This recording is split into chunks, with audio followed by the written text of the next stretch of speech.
Здравствуйте. В эти дни в связи с Днем Героя России по республике проводятся различные мероприятия, посвященные мужеству, героизму героев России и героев Великой Отечественной войны. В этом году исполнилось 100 лет со дня рождения моего отца, полного кавалера орденов боевой славы Петрова Дмитрия Ананьевича, единственного из якутов, удостоенный ордена славы всех 3 степеней. Сегодня в рамках Дня Героя проводится урок мужества. И я в нем принимаю участие. И мероприятие посвящается и называется «Солдатская слава».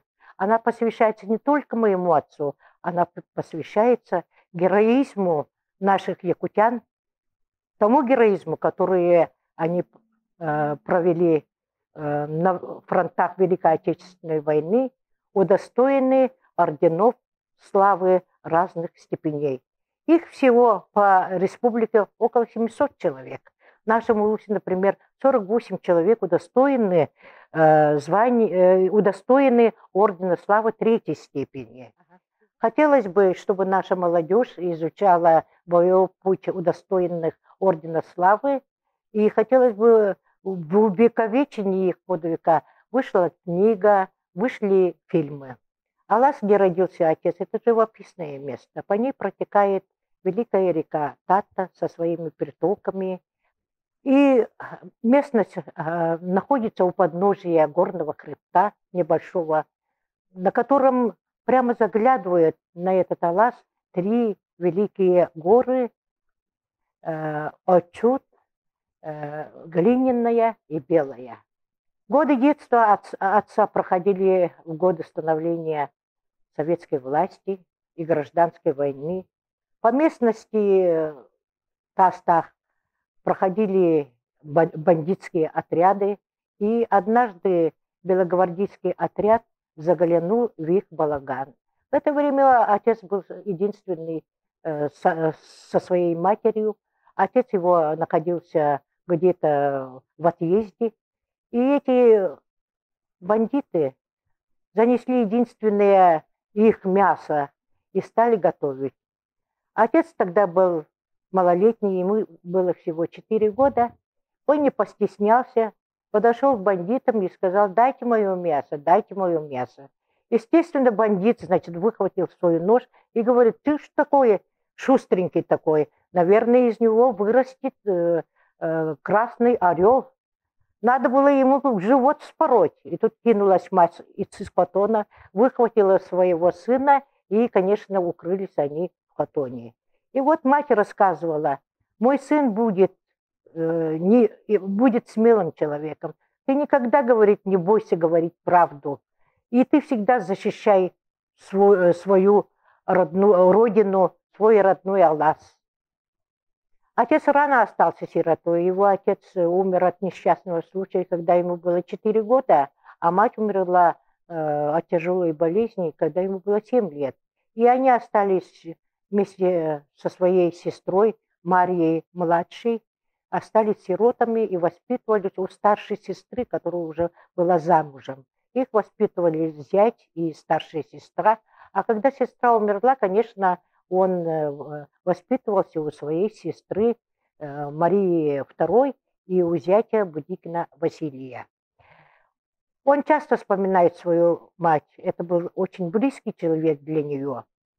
На планете нет такого храма, где бы обогрелся ты навек.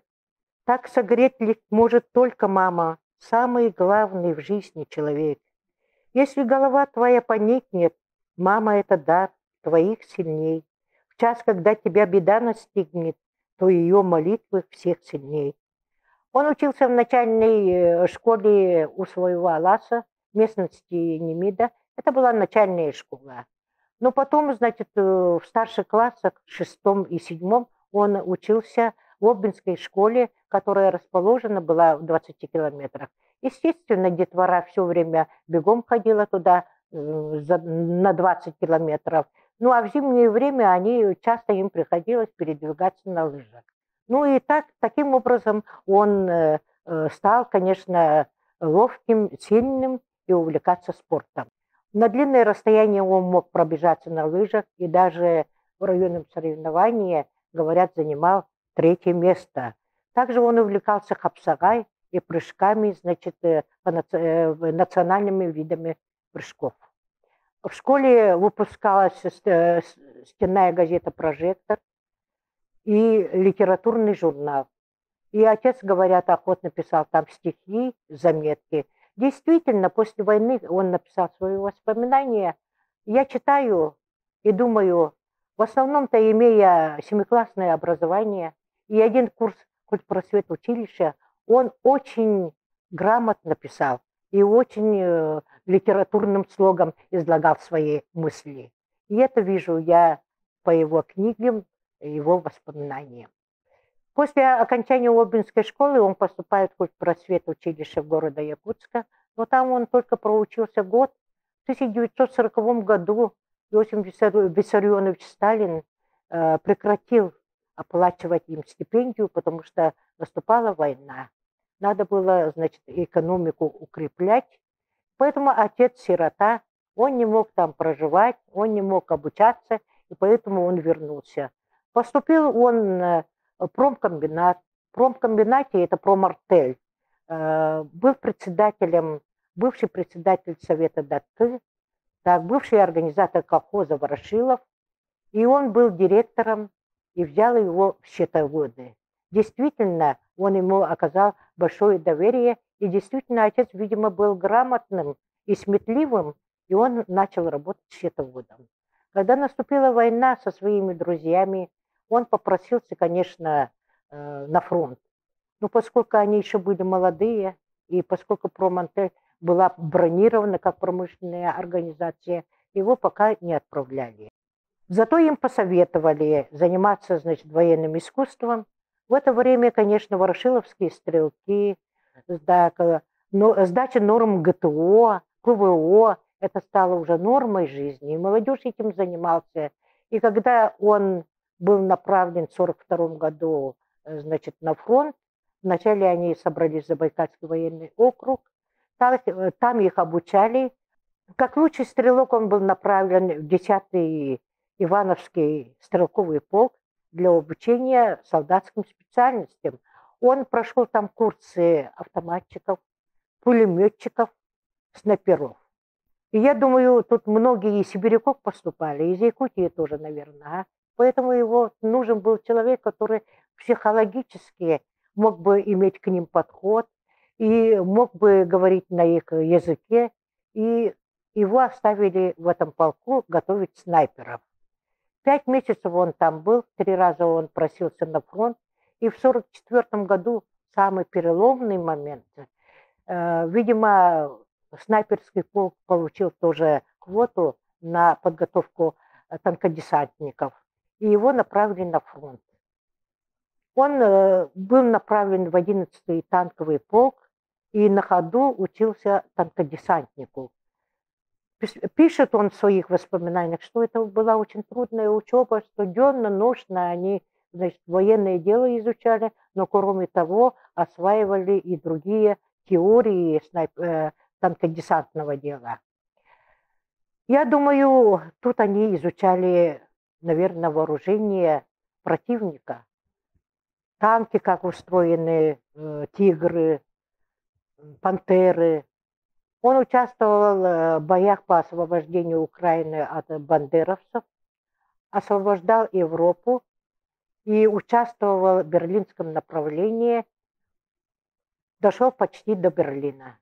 О его боевом пути расскажут его правнуки, внуки моих братьев, Стручков Руслан и Анани Петров, учащихся 7 классов школ города Якутска. Они в этом году принимали в республиканском мероприятии Петровские чтения и заняли в своей группе 2-е место, изучив боевой путь своего прадеда. Прадед призвал в ряды Красной Армии в марте 1942 года, проходил воинскую подготовку в частях Забайкальского округа, а затем в воинских школах в Московской и Ивановской областях. Хороший охотник и меткий стрелок, быстро овладел воинскими специальностями пулеметчика, снайпера и автоматчика. Зимой 1942 года как меткий стрелок был направлен в Гороховецкий военный лагерь Московского военного округа, где стал курсантом 10-го снайперского полка. В течение 9 месяцев служил командиром отделения, затем помощником командира взвода по подготовке снайперов. В январе-феврале 1944 года входит в состав 65-й Волновахской танковой бригады моторизированной роты, где обучается в качестве танкодесантника-автоматчика. С марта направляется в Западную Украину. В мае 1944 года принимает участие в освобождении города Слуцк, Ровно, Любомель, Опалин. За боевые отличия в этом бою сержант Петров награжден орденом Славы 3-й степени. В наградном листе от 22 июля 1944 года написано: сержант Петров, действуя в составе батальона автоматчиков 65-й танковой бригады 11-й танкового корпуса в бою за переправу реки Западный Буг в районе поселка Опалин, Украины, ночью в составе отделения форсировал эту реку под прикрытием темноты, пробрался в траншеи противника огнем из ручного пулемета и гранатами, содействовал успешному захвату переправы отделения, удерживал переправу с отделением до похода основных сил, достоин награждения орденом Славы 3-й степени. В боях при вторжении в Бранденбургскую провинцию и овладении 4 городами 31 января 1945 года прадед получает 6-ю благодарность от Сталина. В бою за город Третин сержант Петров в числе первых ворвался в населенный пункт. Он ликвидировал расчет вражеской пушки, чем способствовал продвижению наших танков. В уличных боях истребил 3 Фауста и 5 немецких солдат. За этот подвиг он удостоен ордена Славы 2-й степени. 20 апреля 1945 года в боях за населенный пункт Хойнштейн, проявляя исключительный героизм и бесстрашие в боях, рискуя жизнью, пополз к дзоту противника, который огнем из танкового пулемета не давал роте подняться в атаку. Забросав гранатами амбразуру, уничтожил гарнизон дзота в составе 8 солдат и 1 станковый пулемет, чем решился исход боя за этот пункт. В этом сражении был ранен, обливаясь кровью, продолжал выполнять подставленную задачу, представлен к ордену Славы 1-й степени. В одном батальоне с Дмитрием Петровым служили бойцы разных национальностей. Забайкалец Григорий Пешков, иркутянин Александр Клинков, Камаев Равиль из Татарии, Краснов Михаил из Якутии. Они были боевыми друзьями. После войны прадед нашел Александра Клинкова с Григорием Пешковым. Он встретился в Москве на встрече полных кавалеров орденов Славы в 25 лет Победы. Это было одним из ярких радостных событий после военного времени в его жизни. Вернулся прадед инвалидом войны, почти без левой руки, в свой родной Алас. Земляки, труженики колхоза Ворошилов встретили своего героя в Исехе Победы. После войны Дмитрий Петров работал в разных учреждениях и организациях на управленческих должностях. Вместе с героем Советского Союза с Охлопковым работал на военном столе, был лицсотрудником районной газеты, директором музея, заведующим райпланом и других отделами райсовета в течение 8 лет, директором коммунальной конторы, помощником первого секретаря, заведующим общим отделом райком партии в течение 10 лет. Где бы он ни работал, везде проявлял активную жизненную позицию, был хорошим организатором, стратегом и тактиком во всех делах, пользовался большим уважением людей, в то же время был прост в общении с людьми, скромен. Умер Дмитрий Ананьевич Петров 8 ноября 1971 году, 50 лет от роду, похоронен на площади Славы в селе Итык-Кёле. Его имя присвоено в Итык-Кёльской средней школы номер 2 в 2003 году. Мой дедушка Гаврил в родных местах прадедушки Дмитрия Ананьевича построил дом, держит табуны лошадей, учит нас водить мини-трактора, заготавливать сено, заниматься спортом, ловить рыбу и приобщаться к охоте. Мой дед рассказывает о своем отце, каким он был, как работал и любил родину, и как воспитывал своих сыновей и дочерей. На площади Цеха Победы 1941 по 1945 годов стоят Сергия Победы, макет часовни, памятника, посвященного в память погибших, не вернувшихся на поле сражений ворошиловцев. Благодарная последовательные поколения ворошиловцев в честь 75-летия Великой Победы соорудила стелу памяти, на которой упаковать портрету участников войны, тружеников тыла. Этой стелой памятники потомки легендарных ворошиловцев выражают свою благодарность, подвиги и доблестный труд во время войны своих предков. Мы, как и старшее поколение, следуем заветам предков. Никто не забыт, ничто не забыто. Помним, гордимся, благодарим. Ну, таков боевой путь моего отца. Но я хотела бы одно заметить. После войны, конечно, он узнал. До этого они не знали, конечно, каким путем они продвигались. Война, задания, населенные пункты, города. После войны он узнал, что он воевал вместе рядом со своими земляками. Это герой Советского Союза Павлов Валентин Васильевич.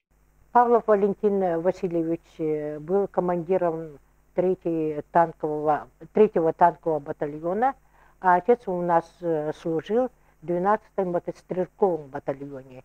И часто их задания штурмовые, значит, они соприкасались, и часто приходилось отцу садиться на броню танков 3-го танкового батальона под руководством командира Павлова Валентина Васильевича.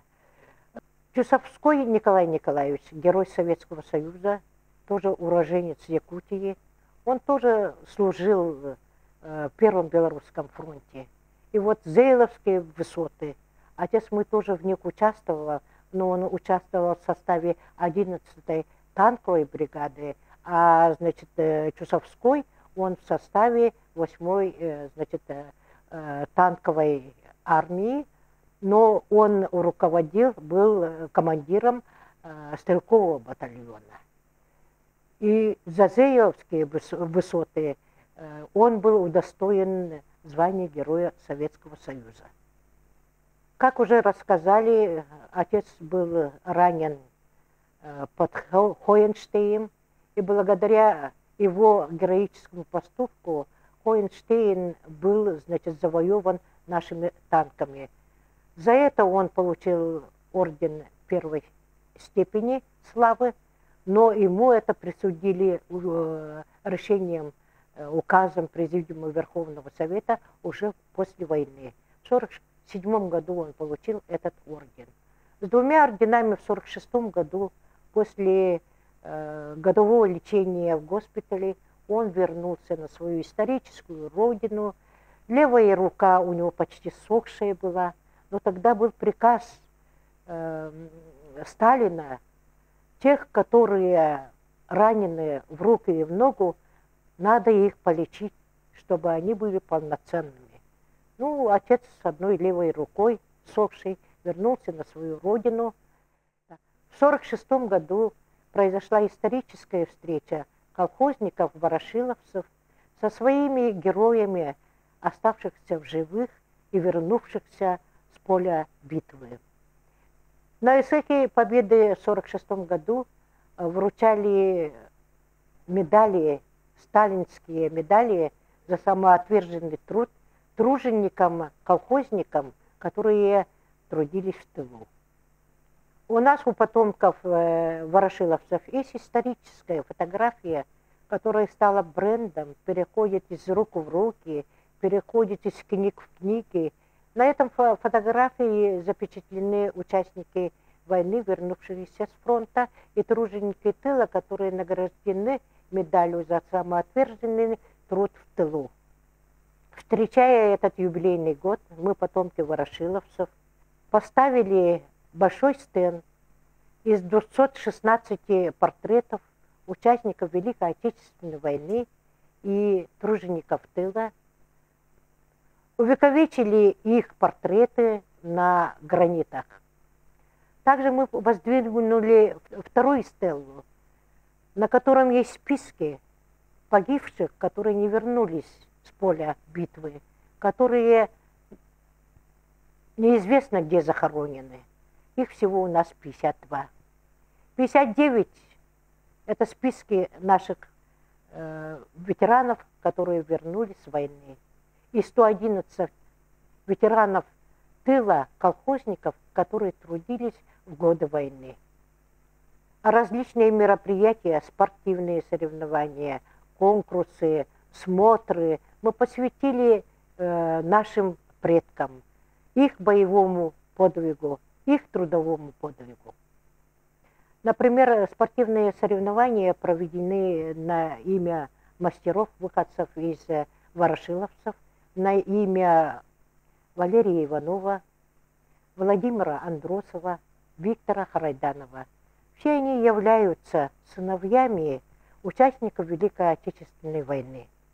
Например, Валерий Иванов, сын участника войны, который награжден орденом славы 3-й степени.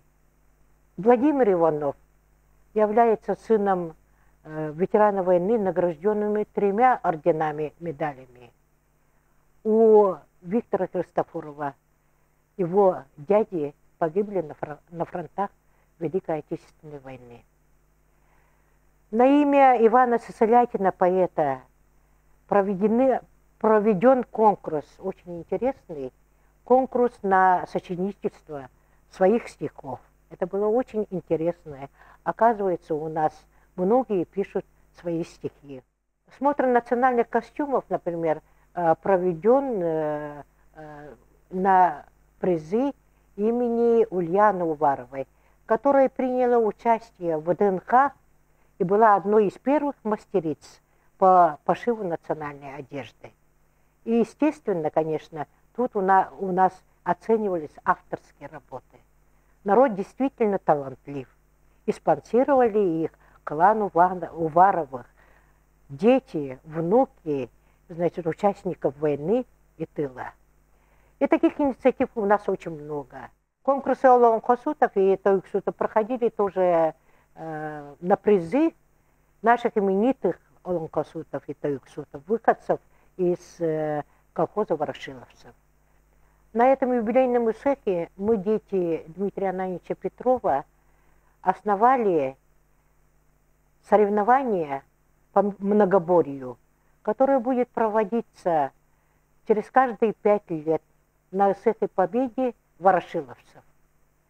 Это по многоборью, более присущие нашему отцу. Это его любимые виды спорта, которым он занимался, которым преклонялся. Это, значит, по национальным прыжкам, по борьбе хапсагай, по перетягиванию палок, потому что это национальный вид спорта, и, конечно, по стрельбе. Главным призом этого многоборья учредили мы батыя. Батыя – это вид оружия, который вручается воинам-батырам. Самое уникальное, что она изготовляется из сплава руды, который добывается на горе его предков. Эта гора называется Олугуя. Батыя изготовлена известным мастером из потомков ворошиловцев Аялом Ючуляевым, и на рукоятке его изображены 3 ордена славы моего отца.